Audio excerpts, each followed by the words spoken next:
Welcome to Pixel Pizza, Did she say pizza? your ultimate source for chiptunes, video game talk, and pepperoni. Delivered to you from Los Angeles and into the digital cyberspace of the 2020s. Pizza power! That's right, when super giant pizza. I want a large, thick crust with double cheese, ham, pepperoni.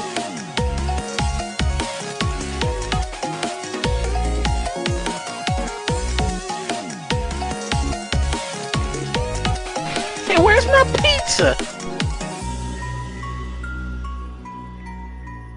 Pizza time. Welcome back to the Pixel Pizza Podcast, listeners. Hope you are in the holiday spirit as we near the end of the year. You just heard from our chiptune artist of the week, Anodina, and that opening track was called Oracle. So, hope you dug that one. And now we are here with our interview guest for this week. He is a very prolific video game sound designer. His previous works include Hyperlight Drifter, High on Life, and Destiny.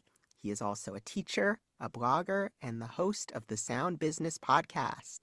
This is Akash Thakkar. How are you doing, Akash? I'm doing great. Thanks so much for having me on. Of course. So, I'd like to get started by asking, when in your life did you know you wanted to work in games? Ooh, good question. So it wasn't until a little bit later. So at first, when I was a wee lad, I didn't really have any real specific career aspirations. You know, I grew up in an immigrant family, so your three options are doctor, lawyer, failure. Those are your three choices. So I didn't really know, but I remember when I was in kindergarten specifically, there was like a conversation we had with the teacher of like, oh, mommy and daddy go to work, and this is the concept of work. And I remember distinctly there was a thought of like, oh, not me. Nope, nope, nope, nope, nope. Nope. Like I instantly knew that like standard work wouldn't be for me, like in a gut feeling. But when I was like around 16, I decided to go to music school, again, much to my immigrant parents' chagrin. And the game thing didn't even come until I was in music school because I thought I was like, oh, I'm just gonna like tour around and be like a performing drummer. That was my thing. And I played video games my whole life, but it didn't really click until I was at school and I ran into something called the Video Game Music Club at Berkeley. And then there weren't any classes at the time teaching music or sound or anything for video games. It wasn't really talked about by the teachers. But that club, which was run entirely by students, was kind of my opening of like, oh, duh, of course. Like, why didn't I even consider that people could possibly do audio for games? It didn't even like click with me, even though I loved both of these separate things, but never thought they could be together. So it wasn't until school, until like 2009, 2010-ish, somewhere in that zone, where I decided like, oh, okay, games is kind of where I want to be. It wasn't like a clear path or anything. I didn't even know what to do next. YouTube still sucked back then. There wasn't like the very idea of YouTubing a game audio tutorial was literally not even conceivable. It was impossible. So it started to grow slowly from there. But that was kind of the inflection point. Yeah, and then how did you sort of break into the industry from there? Yeah, so from there, you know, I would go to all the club meetings. I would learn as much as I can. Essentially, we were all just a bunch of misfits trying to teach each other the little bits that we're piecing together from the internet, or like some people going to like local game developer meetups and stuff like that. So we would all kind of help each other out. So that got the ball very slowly rolling. And then from there, eventually Berkeley got enough interest being like, oh, you guys are like literally the most active and the most popular club in the entire school, bar none. Wow. Okay, we should probably pay more attention to this.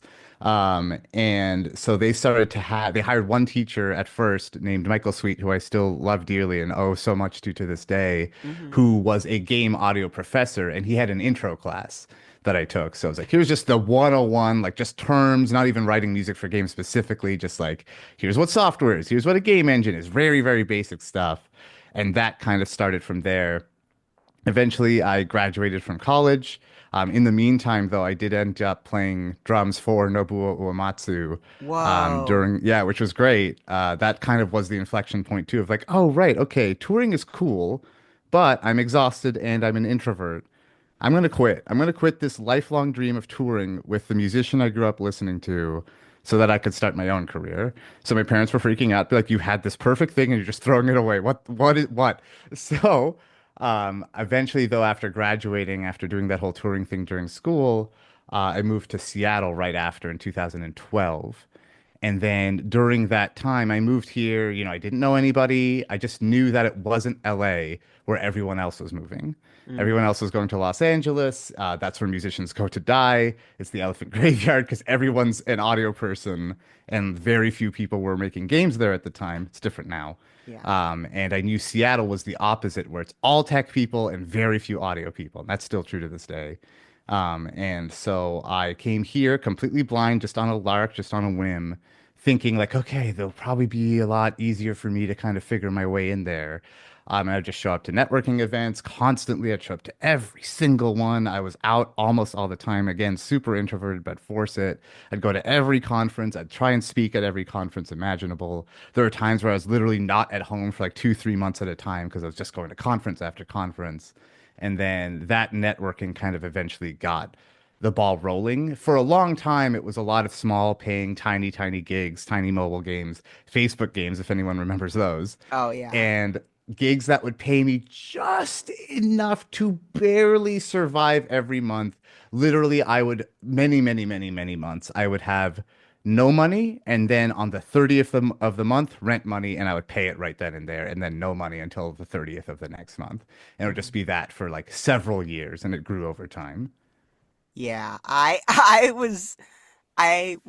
chose LA and yeah, everybody I knew after school was moving there, but they've all since moved away. I'm the one holdout. I mean, I actually do really like LA. I love visiting Yeah. it there to death, but I do like making fun of it too. Yeah, I mean everyone else does here. So, Right, of course. do you ever, and this is just something I thought of, but because it's something I'm certainly going through a little bit, is, I do on the side voice acting. And so I go to Hmm. a lot of networking meetups and take a lot of classes. And Nice. I don't know, sometimes I feel like an imposter syndrome of, am I just getting into this because I'm paying the money to go to these events? Or am I actually worth something? Great. Yeah. Yeah. I mean, that's a great, I think everyone has imposter syndrome. Mm. The thing I tell people, because I have it 24/7. The thing I tell people is if you feel like an imposter, that's a very, very good thing. Mm. Because by definition, if you don't, you're not doing something new and you're not doing something creative. Because of course you're an imposter if you're doing something new and creative because it's new and creative. If you're used to it, it's old hat. Therefore, you're used to it. Therefore, you're not an imposter, but you're not doing anything new or creative. So, whenever that feeling comes up, I tell people, good. Keep that. That should be there for the rest of your life. Okay. Otherwise, you are too relaxed. Or maybe you're chilling for a bit. That's fine. And it goes away for a little bit. And then you get back into things. Uh-oh, it comes back. Good. That is a very, very, very good thing. Because otherwise, do you really care that much? Like, I doubt you feel imposter syndrome about, let's say, driving somewhere Mm. because you're like, well, I drive and it's fine and I do exactly the amount I need to get to the place, Well, right? If LA more than you need to. well, yeah, yeah, you're driving 600 miles to get one pack, one little thing of ice cream, yes. But I doubt you're thinking of it like, oh, I'm not as good as that person over there in the Honda Civic. Oh, okay. Oh, but that person, you're not really thinking about that. You're just thinking, okay, I just don't want to die today. Like that's like the most you're thinking about. It's because you're not doing anything new, you're not doing anything creative, you're not thinking about it as something that you really care about. It's just a thing you have to do. Yeah. And the second the imposter syndrome goes away, you might want to think, well, okay, how can I bring that back? As opposed to how can I get rid of it so that you are back to doing things that are new and interesting. Yeah, that's such a great way of looking at it. I hadn't thought about it like that. Great. I hope it helps people. I hope it's Yeah, like at I hope least so dealing with too. it instead of trying to get rid of it. Yeah. And I will say, I I know you have helped a lot of people because I have had many guests on here in the past who have cited you as Oh, really thanks. helping jumpstart Thanks. their career. A few Star Victoria Power, Oh, yeah. Ulysses at Sea, Oh, my closest friend Elisa Menez have all said, oh, you know, that's so the sweet. most wonderful, amazing things about you. Oh, how kind. That's so nice to hear. Uh, so yeah, I guess in that sort of area, what would you say your philosophy is in terms of like mentorship and sort of Oh, guiding sure. people through this industry? Oh, I mean, thanks. Again, that's really, really sweet to hear. That made my day. I don't know if I have a philosophy, but I do remember a moment. So I remember in grade, I think it was 10 or 11, I had a math teacher named Mrs. Jones. And Mrs. Jones was the first and only math class I did well in. I did terribly throughout elementary, middle school, and high school for math. But suddenly I did really, really well in Mrs. Jones's class. But the math was harder than anything I'd ever done before.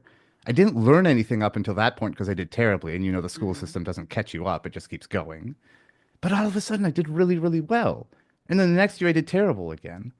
And then I realized, oh my God, it's never the subject matter, it's the teacher. Oh Mm. my God. And then I realized, then I started just really watching her, like, okay, what does a good teacher do? Because this is everything. And she would just explain things in a way that made sense. She wasn't magical. She would just care more, 1% more than the other teachers who were just reading out of the textbook. She would just be like, oh, here's how to do this problem, and here's three other ways to think about it. That's it. That's all she would do differently than anyone else. And then I realized, ooh, I wonder if I can be a good teacher in some capacity. I wonder if I can help explain things to people. And that was just like a background shadow thought. It wasn't like, now my life's purpose is set. It was just a thing trickling in the back of my head. And then thankfully, I had super lucky to go to Berkeley where I had really good teachers.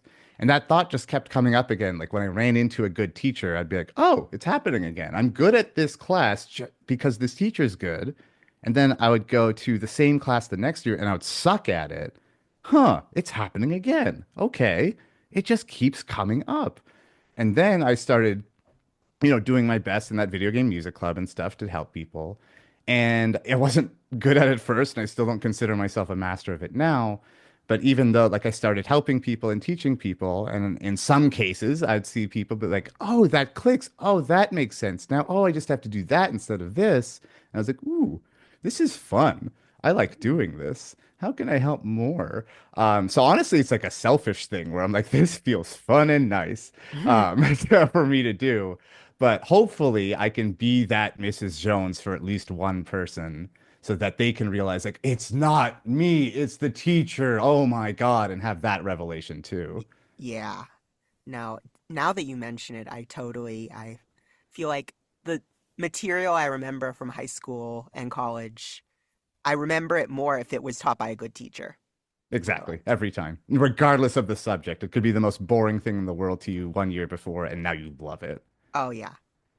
I was also just last night you reminded me of I was watching the show Shrinking. I don't know if you've Oh, seen it. yes, Amazing totally. show. But they had a whole thing about how he's a therapist and helping people is like a high for him. Like getting a Right, drug. right, And it's exactly. selfish, but he loves it. Exactly. Yeah. So it is, again, everyone has their own like things that get them going. And I guess that's one of mine. And I think that's true of a lot Yeah. of people in our field for audio. Like it's really friendly and open. Like you're such a Mm. friendly person, so open. And I think that's very common in this field, which is great. And I think that desire to help because it's not easy kind of comes naturally with the territory. I'm not saying everyone's like that, but a Oh, lot more people than you think are. oh, totally. Yeah. So, yeah, getting into some more specifics about game audio and your work, one of the things I was very curious about is a big part of your work is field recording. And what is probably the most surprising place you've found a sound for your project? Yeah, yeah, yeah. I think I can talk about this openly now. I think it's Great. okay. Yeah. It's in the credits for Outer Wilds. So I did the sound for the DLC of Outer Wilds called Echoes of the Eye, which is like a horror expansion of Outer Wilds. And you'll see in the special thanks, you'll see Buttons the elk. Hmm. So there is a local elk. I think she's still around, I think. at a zoo here in Seattle named Buttons. And Buttons was actually raised around humans, so they couldn't bring her back out to the wild because she wouldn't know what to do. Oh. So she's basically like a puppy. She's a giant elk. Elks are very big, and normally you don't want to go up and pet them. They'll get you. But this elk is like super chill, and you can just pet her, and she'll just like come right up to you and eat right out of your hand, and is just used to humans, like it's nothing to her. So I knew Buttons existed. She's like a local celebrity. And I knew I wanted to use elk sounds for the monsters in Outer Wilds DLC. So I called the zoo and said, like, listen, this is a really, really weird request. But if you've seen movies, if you've played video games, there's sounds for them. And I explained the whole process. And I was like, could I come by early someday and record Buttons while you guys are like setting up? I wouldn't go into her enclosure. I'd stay outside and I'd wait for her to come up to me, be super safe and all that. But would that be a thing we could do? And they were like, let me talk to people. It was like going up the chain like 1,000 times Oh basically, but I just wow. kept on them. But eventually they're like, I guess, like, yeah, come by at like 6 a.m. on this day and I guess bring a microphone and record Buttons. Like, here are some rules. Don't go into the enclosure. Don't like make any scary sounds. Like, don't point the microphone right in her face. All these kind of basic things of like Yeah. just to make sure the elk is comfy. Um, and that's what we did. I went by at like 6 a.m. one day and then just stood there with a microphone like close to my body so it didn't freak her out or anything. And just had Buttons the elk make a bunch of elk sounds, and if anyone's heard elk, they're really cool sounding. It's this really unique bugle call sort of sound that you just have to YouTube to, I can't even describe it. But it's this very long, elongated, very beautiful kind of almost like flute-like sound that they make. And so I just recorded her a bunch and turned that into the monster sounds for Outer Wilds, and still one of my favorites because then I get to hang out with this cute elk as well at the same time. Mm. I'm gonna paste an elk sound in here Okay, just so great. listeners can Perfect. hear it. Perfect. Yeah, they're so cool. Yeah.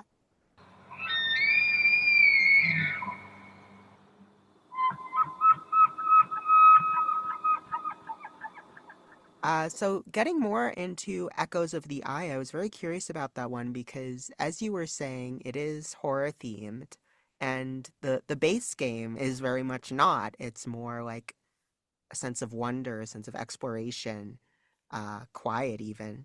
And Yeah. so, how did you balance that new tone with what was set before?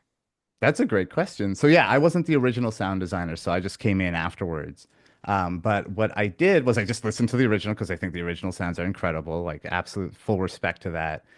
So I would just play the game a ton.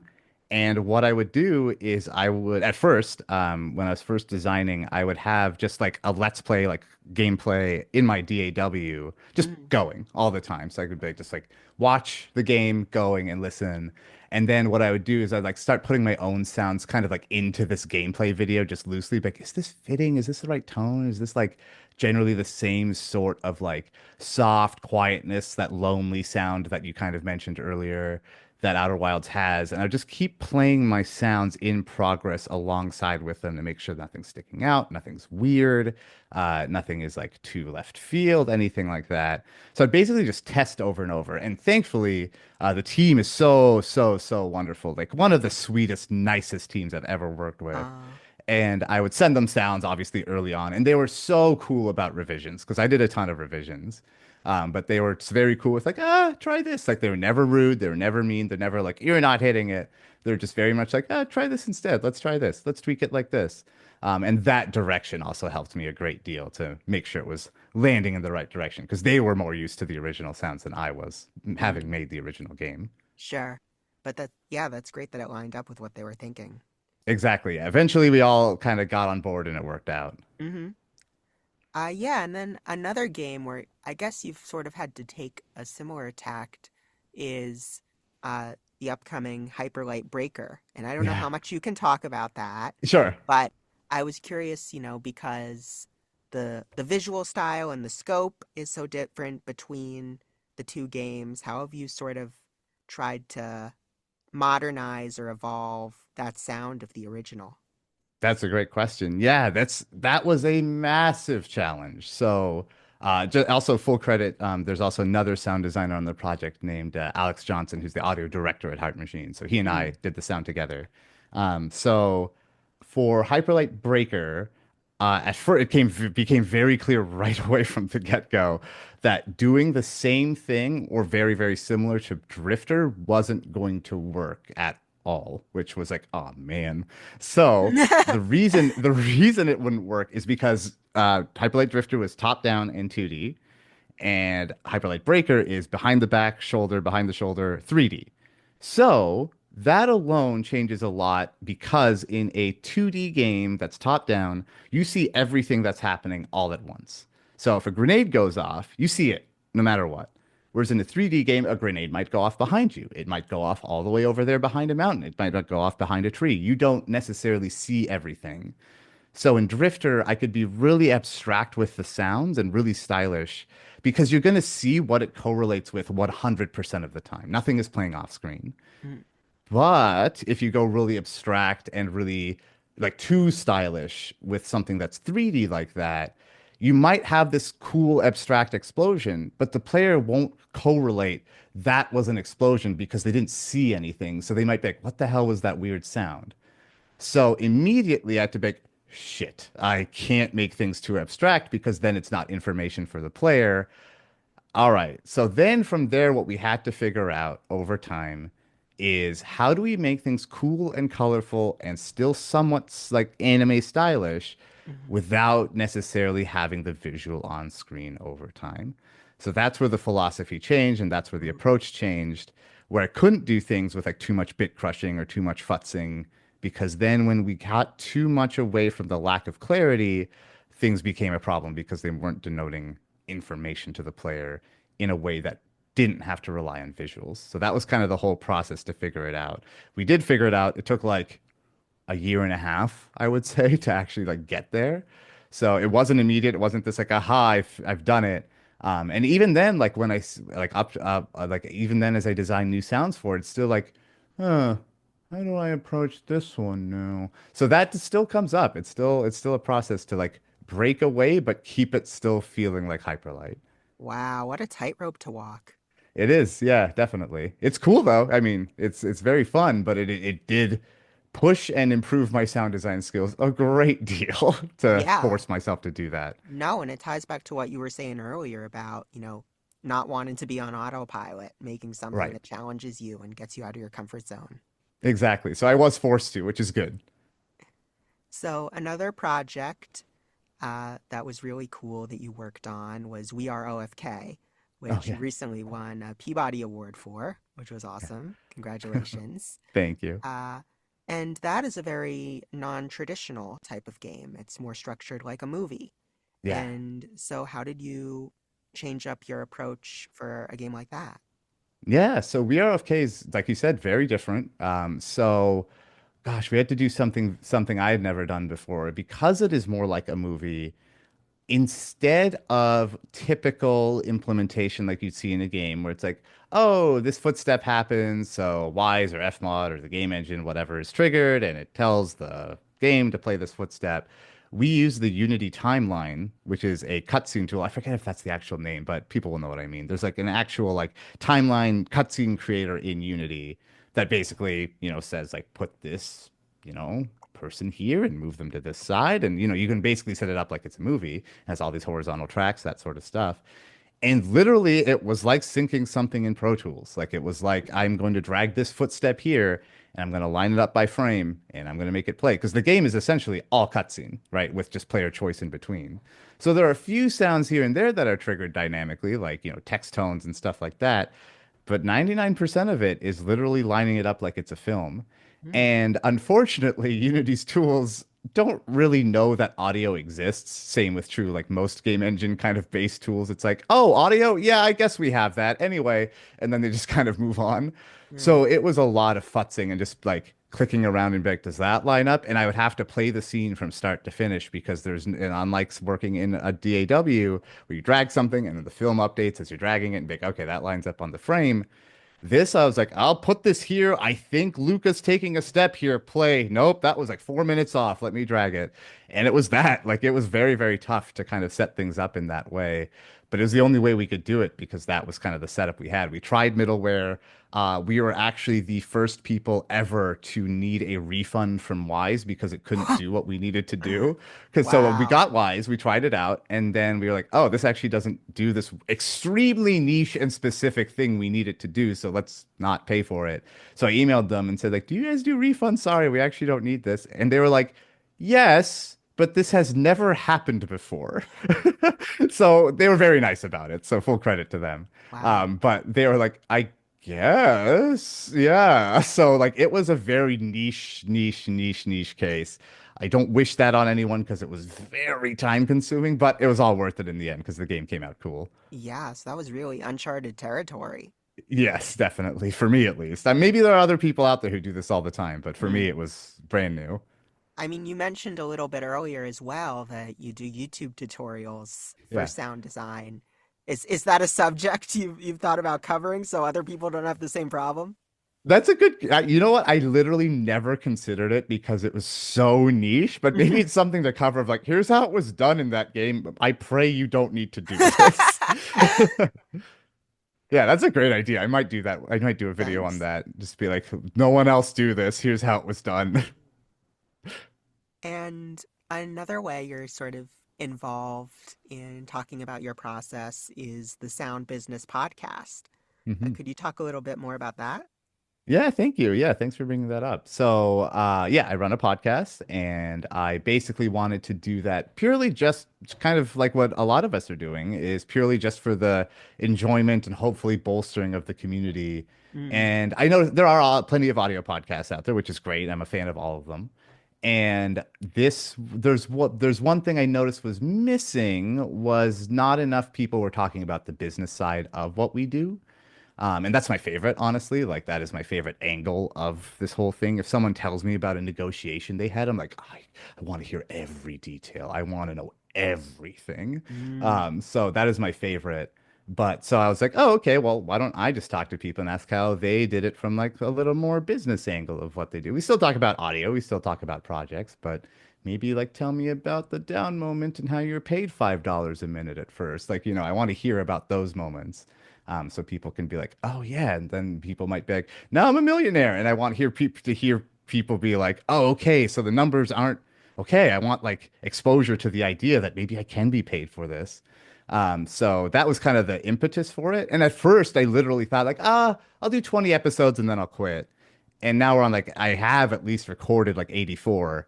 Mm. So it's gone on longer than I thought it would, which is great. And I'm glad people enjoy it and it's helping, bolster the community a little bit and get other people's names out there. Yeah, that's amazing. I definitely feel like money and business can be such a cagey thing to talk Yes, about, but definitely. yeah, it's great you're giving an outlet for that and Yeah. letting people Well, see thanks. more of how it's done. I like to ask when I have guests who also run their own podcast, for my knowledge, what have you found are successful ways to interview guests and, really get a good conversation going with them? Sure. I mean, I'm not a master by any means. I just kind of was like, oh, I don't do this, and that was the end of that.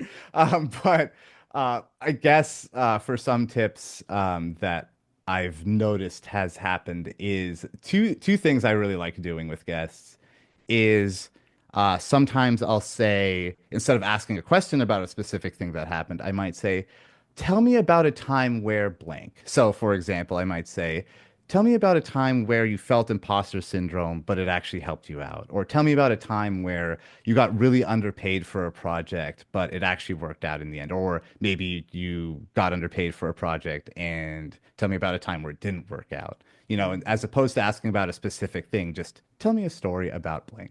Has how I can, because then I get something that comes up where I'm like, I didn't, in all the research I've never heard you talk about that before. So Mm. that's one thing I really enjoyed.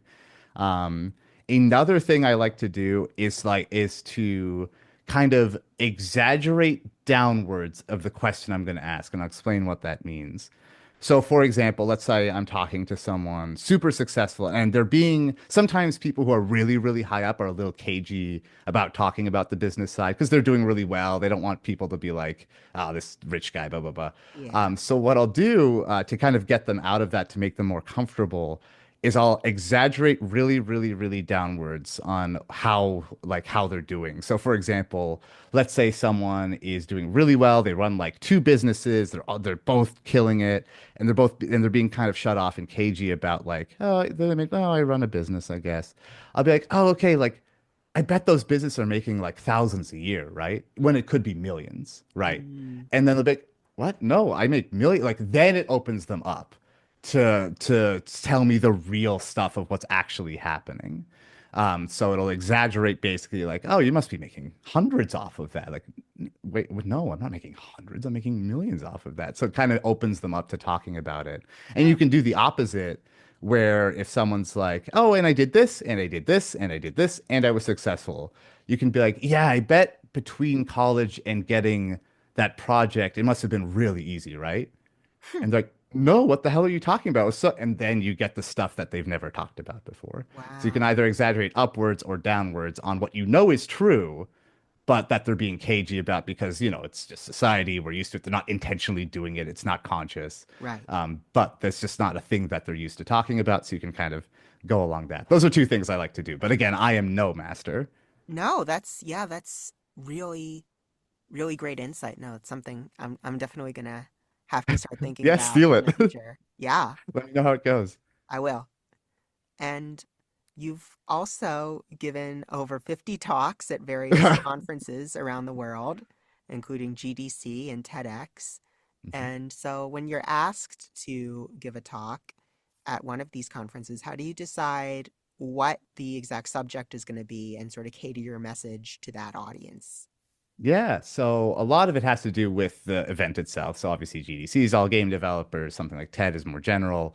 But what I'll tend to do is I try to walk the tightrope as best I can, and I don't always get it, but try to walk the tightrope as best I can of like, okay, what would be helpful and what do I want to nerd out about? Those are the Mm, kind of two things. Because I want it to be fun. You will never, ever, ever, ever, ever, hopefully, see me do a talk on middleware. Even though I use it every day, I don't want to talk about it ever. Like you can't pay me enough to talk. You can say, here's a $10 million check to talk about how to use Wise. I'll say, no, thank you. I'm leaving. Even though I use it every day and know how to use it, I just don't care enough to talk about it. So it has to be something that I'm interested in. And usually, almost always, if it's like GDC or something, I'll try to shove a business angle in there somewhere. Like, even if it's a square peg into a round hole, I'm like, I don't care. I just want to talk about this. And I'll try to just make that as entertaining as possible for people. It's tough though, because like sometimes I've done talks where I'm like, oh, I'll talk about this thing. Here's the business side or whatever. And nobody cares. Like, all they want to hear about is Wise. Like, that's it. mm, Like, please just teach me about Wise. I do not care about this.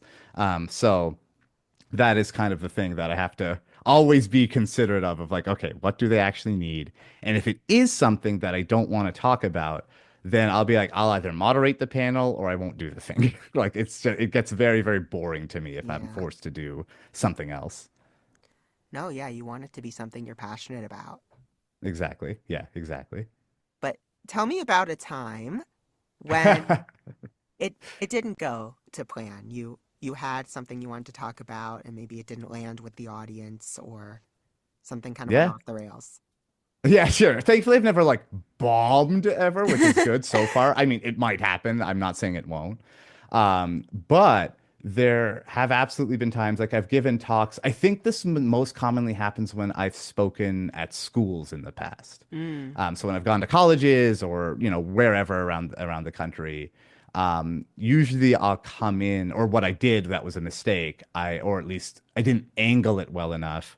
I went in and talked about like the business side, the stuff that I really enjoy. Like here's how you make a career, here's how you make money. But I noticed like that 99% of students were just like, but how do I make it sound good? mm. How do I make the layers go? Because they're not thinking about that just yet. Most aren't. They're like, Oh I yeah. have assignments due tomorrow and I'm dying. How do I make this sound good? That's all they care about. Or like, I played Mass Effect last night. How do I make it sound like that? That's all I care about. So I need to kind of remember to rejigger things in the right way. So I've done that a lot at schools. Where I'm like, I'm going to talk about career and business and all this sort of stuff. Like I won't talk about audio as much or like the specifics or anything like that. And I can see it on their face as soon as they finish the talk. It's all just straight faces, like people are half asleep. They just don't care. So that does happen sometimes. I'm like, okay, I need to make sure to angle this. And I'll always make sure to ask the professors, like, how advanced are they?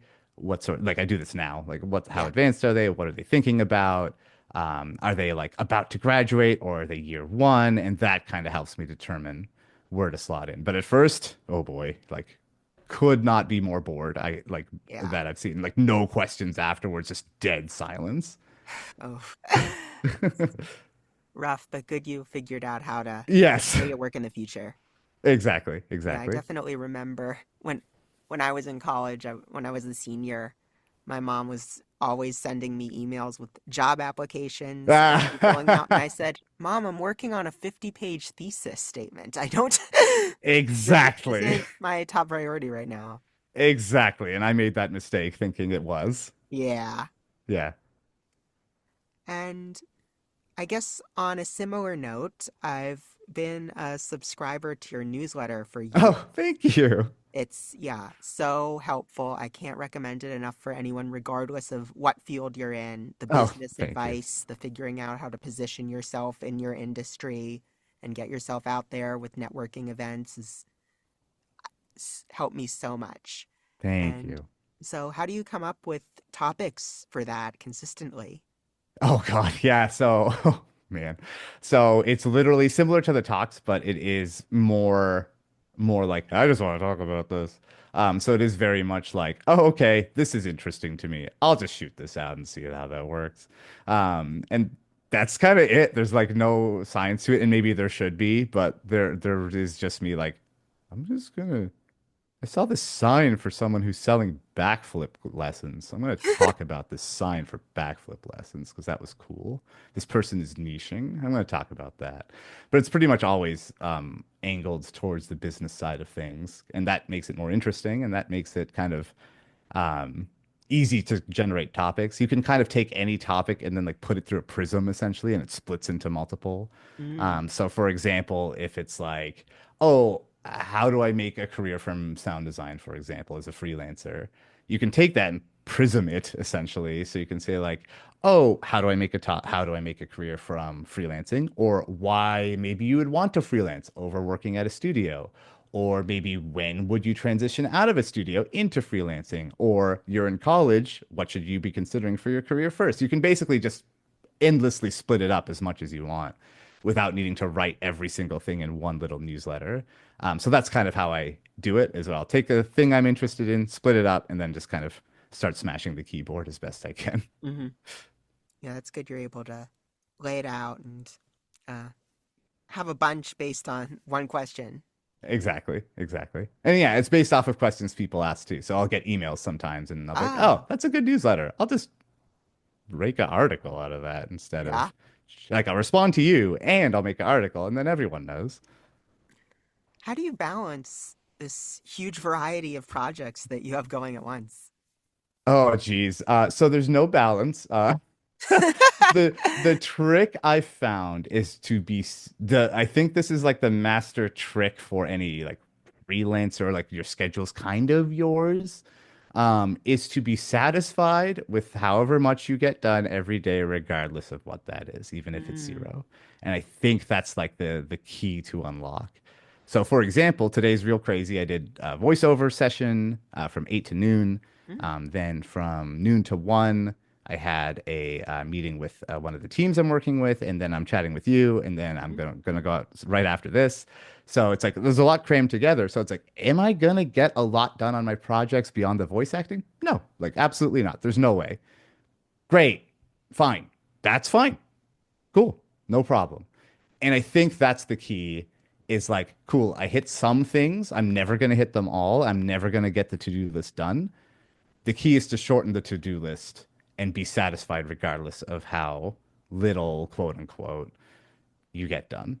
Mm-hmm. So that's kind of the way. And I've noticed that ironically, when you shorten that to-do list and be satisfied with even doing the bare minimum, because that'll be most days, let's be Yeah. real, And when you start to get satisfied, you start to get more dopamine from doing stuff as opposed to being worried and scared or even feeling nothing towards the hard things that you know you need to be doing. Because there will be times where you're just like, here's a thing that's been on my to-do list, and I'm just avoiding it, whether it be a project or a thing you need to do, a video you need to record, something you need to edit that just keeps sticking around and you keep pushing it off day by day. I notice that I start to want to do those hard things more, the less I'm doing and the more satisfied I am with how little I'm getting done. I'm Huh. noticing a bigger dopamine release, which makes it easier to be more motivated to do those hard things because I'm more satisfied as a whole. So that I think is something I've been working on a lot lately. And hopefully that helps other people because adding more and pushing harder, I don't think for most of us works. Yeah. Yeah. No, that's definitely something I'm struggling to learn as a It's freelancer hard. myself is Yeah. making I feel like at the end of the day I evaluate myself by how productive was I when maybe that's not the most Totally. healthy thing to do. And I'm sure you've met these people who, whether in college or just around Yeah. you, who are like, yeah, like I got, like I studied violin for 17 years just as a hobby. And then I became a doctor and now I'm a space astronaut. And, like I have 16 black belts. Like they just do everything and they are Yeah. happy as can be and are crushing it.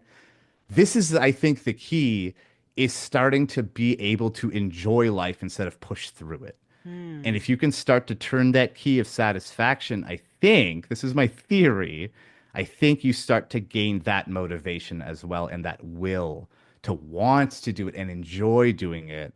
But the key is finding that satisfaction before you get all the results that you want. Yeah. Yeah. Great insight. So we're, as I said at the top, nearing the end of the year. Where do you see yourself wanting to go in 2025? That's a great question.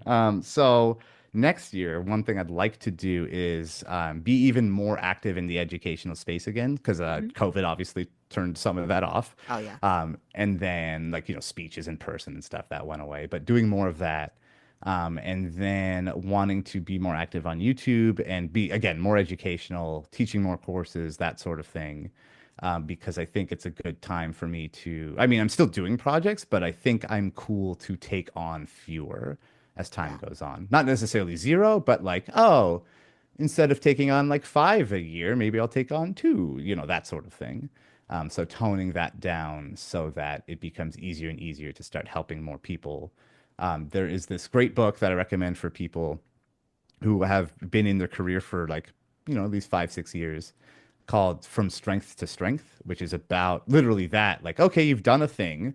How do you kind of transition into the future? Hmm. Because a thing that I'm sure you've seen and that I've seen for sure in every field is that there are people who are wildly successful. They hold on to that one thing too tightly and then they disappear. Yeah.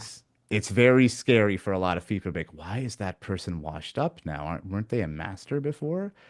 And there's something to consider there where, like, one, you can't be on top forever. That is just not something that's possible. Even and the harder you hold on to that, the worse things are going to be for you when you do fall because it's going to hurt. You should Hmm. make it so it doesn't hurt. And two, there are so many things you can offer as you get older, as you get more advanced, that are better than just your work on projects, but can help the next generation. Or at least that's my view. Yeah. I've always thought, obviously the big question, what's the meaning of life? I always thought the meaning of life is knowledge, Ah, I spreading like that. knowledge to future generations so I like that. every, successive generation learns more and more about the world we live in. That's good. I like that a lot. And that was all the questions I had lined up for you, Akash. Was there anything else you wanted to talk about today? Let's see. No, I mean those were great questions. So I think Thank you. I'm all good. Great. Then I have to ask, this is the Pixel Pizza podcast.